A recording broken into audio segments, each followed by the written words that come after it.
Bien, muchas gracias. Entramos al momento del análisis y hemos invitado al analista político, periodista Pedro Portugal. Pedro, muy buenos días, muchas gracias por establecer contacto con Televisión Universitaria. Muy buenos días, muchos saludos, Sandro, y felicitaciones por el programa. Muchos saludos a los oyentes y videntes de esta emisión. Muchísimas gracias, Pedro. Vámonos directo, como dicen, a la yugular directamente. Ayer el presidente ha sorprendido en conferencia de prensa, presidente Luis Arce Catacora, indicando que no asistirá precisamente al Congreso del Movimiento al Socialismo en Lauca-Eñe, indicando de que en el Congreso se están marginando a muchos sectores sociales. Y esto hace de que él no asistirá y prácticamente es la primera vez que le responde a Evo Morales de forma práctica y tácita. Es decir, ya Luis Arce Catacora más bien entra al ruedo político. Así es, entra de manera cauta. Aquí se da el enfrentamiento entre dos sensibilidades diferentes, entre dos percepciones, digamos, de lo que es la política, al interior de una misma organización y al interior de parámetros comunes ideológicos que tienen. Pero esto nos muestra cómo no son las opciones políticas las definitorias, sino que las opciones políticas, digamos, se manifiestan a través de la percepción, a través de la formación, a través de visiones sociales y culturales que se tienen. Digamos, y aquí se enfrentan dos percepciones totalmente diferentes. Una, digamos, que tuvo su éxito hace muchos años y que estaba apoyada en una mitología que se hizo sobre el indígena, confundiendo, digamos, las exteriorizaciones como si fuesen sentimientos profundos, creando mitos sobre superioridades étnicas, sobre cosmovisiones, etcétera, y dando en realidad importancia sobremanera a lo que banalmente era un producto social, digamos, de mucho tiempo de opresión y de movimientos de empoderamiento que han empezado y que va a continuar, ¿no es cierto? Porque es injusto que una gran población boliviana esté al margen de las decisiones. Pero, digamos, el movimiento de Evo Morales se dio, digamos, cuando se prestó virtudes inexistentes hacia personas que eran totalmente insuficientes en muchos aspectos y que fueron enanos, digamos, que pudieron avanzar porque se pusieron en los hombros, digamos, de gigantes que había en ese momento. Ahora, eso está dando, digamos, sus límites, ¿no es cierto? Y la otra vertiente que tiene el MAS, que es más profesional, más cauta en lo político, con mayores vínculos y que no tiene necesidad ahora, digamos, por el momento histórico de los mitos que la ayudaron a empoderar, empieza a enfrentarse, digamos, al que encabeza, digamos, la otra opción, que es Evo Morales. Entonces, esto va a ser una lucha bastante cruenta, porque aquello que se dignificó como si fuese un animal político en el sentido, digamos, elogioso del término, en el sentido aristotélico, digamos, ¿no es cierto?, se convirtió simplemente en una manera de reconocer la astucia, de dar valor, digamos, a la intrepidez y de dar, digamos, méritos a lo que es, digamos, la insolencia y el descaro, digamos, en el nivel político. Entonces, ese aspecto que le valió a Evo Morales parece que no va a ser, digamos, útil en este momento histórico. Todos son momentos, son olas, o sea, está llegando, digamos, a su nivel esta exaltación falsa que se hizo del indígena, fenómenos como lo del Condioco, fenómenos permanentes que hay, digamos, de desfalco y de crisis, digamos, administrativa a causa de personas que su único mérito, digamos, era haber sido parte de un movimiento social o ser indígena, etcétera.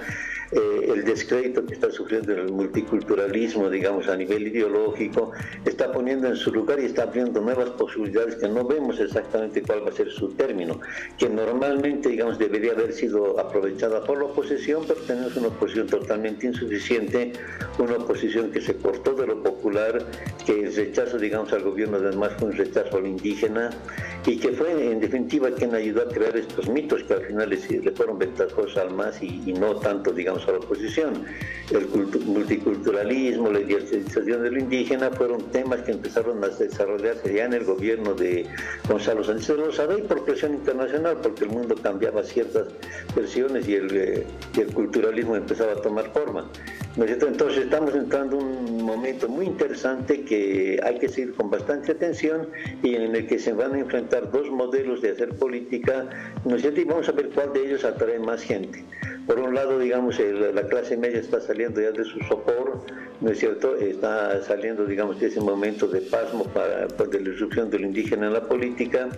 Y por el mismo momento, digamos, ya los sectores indígenas, campesinos, han utilizado, digamos, todos estos 14 años como un motor propio ¿cómo se llama?, de autoafirmación, en el cual no va a servir ya la sola adscripción, digamos, al campo indígena, a su pertenencia social, como el factor decisivo, digamos, de apoyo a uno u otra persona. Ahora, Pedro, es muy importante lo que pasó ayer. Por un lado, el presidente Luis Arce Catacora, en conferencia de prensa, le pone freno, si quieres, a Evo Morales. Y por otro lado, Evo Morales también en conferencia de prensa. Jamás en estos últimos tiempos Evo Morales salió en conferencia de prensa. Siempre mandó sus mensajes por su medio de comunicación o el medio de comunicación de Cochabamba, Causachun Coca. Fin de semana siempre marcaba la agenda. Y bueno, parece que está un poco desesperado Evo Morales porque de alguna manera, si fracasa el Congreso que se va a realizar en octubre, esto prácticamente lo desmarca. Parece que Evo Morales está poniendo toda la carne en el asador, como dicen los periodistas deportivos, y bueno, se está yendo con todo porque ya los ataques al gobierno, las denuncias de narcotráfico, las denuncias de corrupción no han hecho mella. Y por otro lado, Luis Arce Catacora, en la misma conferencia de prensa, muestra o dice, bueno, me llaman el cajero del gobierno de Evo Morales, bueno, pero eso a mí no me importa. Lo importante es que mi modelo ha funcionado y este modelo se ha realizado en la Universidad Mayor de San Andrés conjuntamente Carlos Villegas. Es decir, muestra una visión intelectual, una visión de clase media muy marcada frente a la radicalidad de Evo Morales. Sí, exactamente. En enfrentamientos de este tipo gana quien lleva al adversario a su propio terreno, es decir, gana el que está en donde se juega, digamos, en la cancha en la que se juega el enfrentamiento. Y lentamente, digamos, Arce está llevando, digamos, a Evo Morales a un terreno que ya no es el suyo, que ya no es de Evo Morales, y le está haciendo entrar un terreno en el cual es mucho más hábil y tiene mayores probabilidades de triunfo Arce.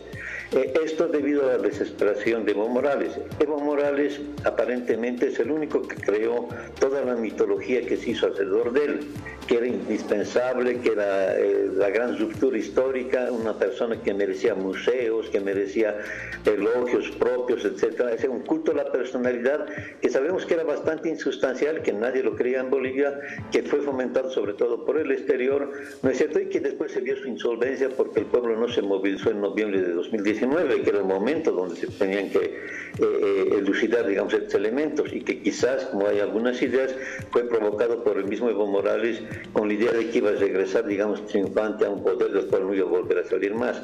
O sea, el 2019 mostró el total abandono, digamos, de Evo Morales, del pueblo hacia Evo Morales, y una actitud nada heroica de Evo Morales que queda en la mente, digamos, en el recuerdo de la gente, una persona que escapó. Entonces, él mismo, digamos, los acontecimientos ayudaron a restaurar, digamos, ese mito, y ahora, digamos, en el enfrentamiento los recursos propios de Evo Morales no son suficientes, y lentamente le está metiendo Arce, digamos, a Evo Morales en un terreno donde el otro tiene mayores, digamos, mayores conocimientos, mayor destreza, y que seguramente Evo Morales va a ver, digamos, dentro de poco, digamos, los riesgos de haber entrado a este nuevo ritmo, porque va a salir perdiendo. En realidad, digamos, Evo Morales no conoce el Bolivia, no conoce absolutamente Bolivia, menos conoce el aspecto internacional. Es una persona que podría haber surgido con cualquier ideología, y la ideología que lo agarró era una ideología, digamos, que estaba en su momento, digamos, para agarrar este tema. Es una persona sin ninguna formación, sin ningún conocimiento, son puros instintos que son válidos en cierto momento, en momentos de crisis, pero que son inválidos en otros momentos. Entonces, independientemente de cómo, digamos, resulte el Congreso del MAS, ¿no es cierto? Ya hay un fracaso político. Porque un congreso de ese tipo, y lo sabe cualquier persona que está, digamos, inmerso en los movimientos sociales, en la política o en el área de la investigación de ciencia, simplemente se puede aglutinar gente si se tiene, digamos, la capacidad económica, si se tiene, digamos, la infraestructura, pero eso no garantiza de ninguna manera, digamos, la fidelidad ni la calidad del evento. O sea, la percepción profunda de la gente se está dando porque, esto es irónico, justamente Evo Morales no ha hecho lo que debía haber hecho.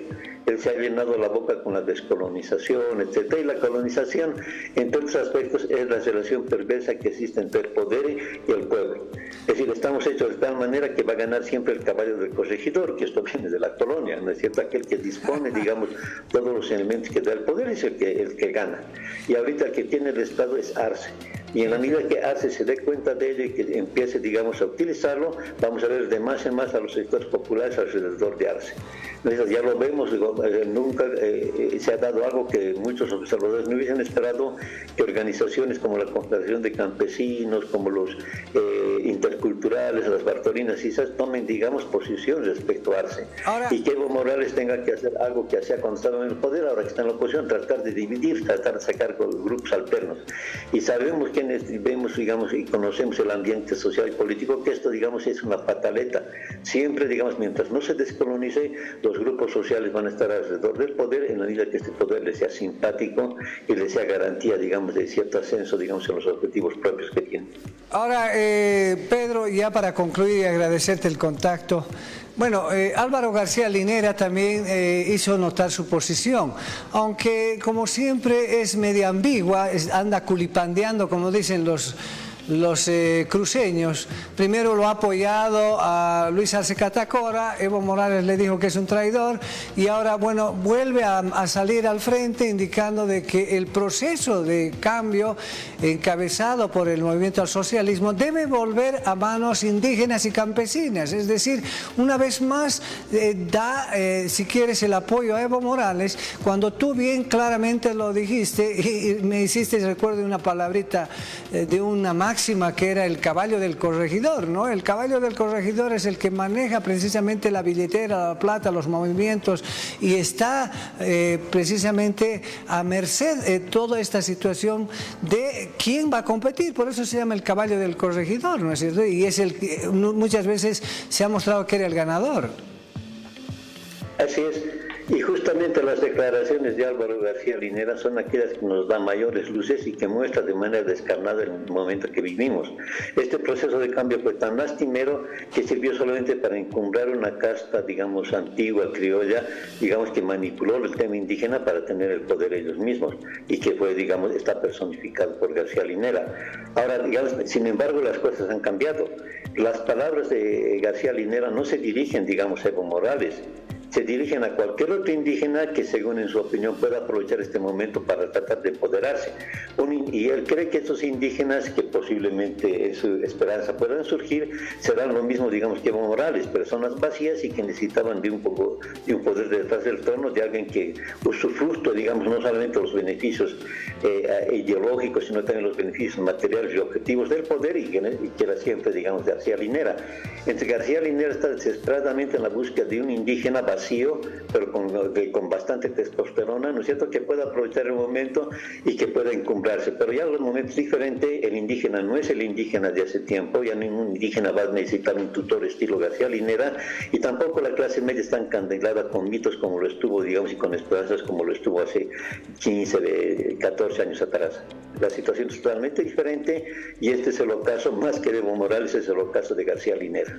Bien, Pedro, como siempre, quiero agradecerte tu tiempo, la voluntad con Televisión Universitaria y bueno, como siempre te estaremos convocando para otra entrevista. Te mando un abrazo, muchísimas gracias. Muchas gracias, hasta luego y mucha suerte. Muchas gracias. Hemos estado conversando y haciendo el análisis tras las declaraciones de Luis Arce Catacora. Terribles. Le puso freno a Evo Morales. Hacemos un corte y luego volvemos.